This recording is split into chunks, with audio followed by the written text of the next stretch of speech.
Welcome to our 5 on 5. We're pleased to be joined by award-winning journalist Jennifer Margulis. Jennifer, thank you for being here. How are you today? It's nice to be here. I'm great. How are you? I'm doing well. So tell us, you are a Rogue Valley resident, that's correct? I am. I live in Ashland. Okay, so tell us a little bit about your work as a writer.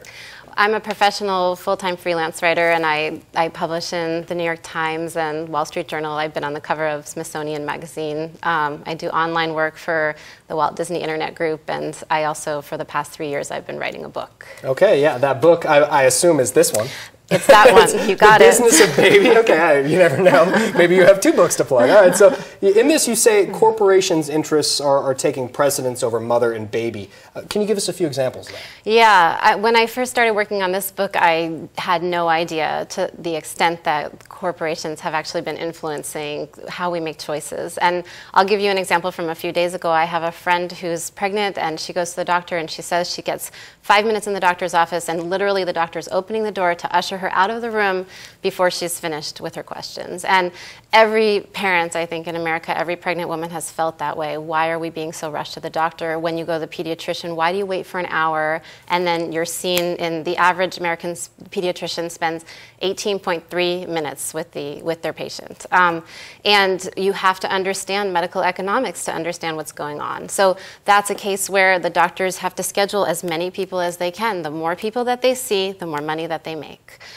So that's an example of medical economics. And an example of corporations is that we are constantly being advertised to and marketed to in a way that we're not aware. Because when you get pregnant, it's the most joyful, incredible time of your life. It's like everything changes. You notice all these pregnant people. I don't know if that was your experience, but suddenly this whole world opens up for you. Yeah. And what marketers have realized is that it also is an opportunity for them to have a whole world of products opened up to you. So they actually are selling you products in the hospital. Did you ever think about when you go into the hospital to have your baby, why your baby has a branded diaper on him when you go to change his diaper? So, you know, obviously the hospital is going to give you diapers, although they're going to bill you for it. They're going to bill your insurance company for it. But which brand? Why is it Huggies? Why is it Pampers? Well, the answer to that question is that whichever brand can get into that hospital, they know that you're going to think that that hospital endorsed that brand, and you're going to go home and buy it. Wow. And this is the kind of thing that we're just not aware of. We think that every time a doctor gives us advice, the advice is in the best interests of our baby or our health. And it turns out that often the advice that we're getting is in the best interests of the corporate bottom line. And it's amazing how, you know, just a quick example before we toss to break here, get free stuff in the mail. I don't remember signing up for anything, but all of a sudden I got things coming in the mail all over the place. Absolutely, and that happens with women who want to breastfeed, and they get big canisters of free quote-unquote formula, which makes it very easy for them to fail at breastfeeding, to feel like they've done something wrong when actually they've been relentlessly marketed to even when they were pregnant. Most obstetricians give women a goodie bag for being pregnant, and that goodie bag contains formula coupons and samples of formula. In other countries, that is illegal. Interesting. Okay, well, we're going to take a quick break. Much more with Jennifer in a moment. Stay with us. Thanks.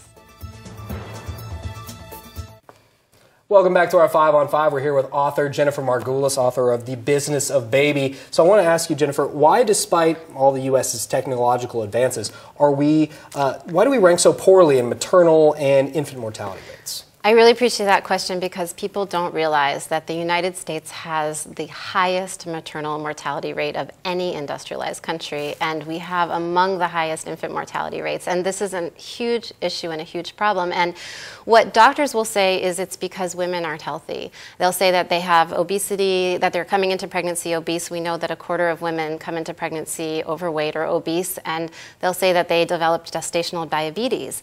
But if you actually start looking at the science and the data and looking at the system, what you'll realize is that it's not fair to blame women. That what's really going on is that we have a C-section rate that has gone crazy. So more than a third, more than a third of children now are being born by a C-section, which has a high maternal price. Literally, you look at the studies and a woman is more likely to die in labor or as a result of labor if you have a cesarean section.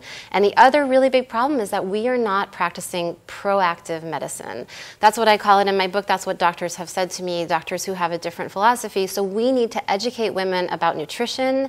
We need to understand that exercise is one of the most important things you can do when you're pregnant. And this sounds like a no-brainer, doesn't it? But go to any doctor's house and can look on their, look inside their refrigerator and look at their shelves, and you'll see that the reason why they're not talking about nutrition is because they've never been taught about nutrition, and that they don't have, and they're not practicing good nutrition either. So how can they be advising pregnant women on what to eat when they themselves don't have a healthy diet? It's not something that's taught in medical school. A doctor that I interviewed said that nutrition is considered a sissy sport among in doctors because there's no pill, there's no prescription, there's no medication. To tell people to eat well is not nearly as sexy as to, you know, write them a script for some very expensive drug. Yeah. All right. Well, I wish we had more time. Where can people find your book?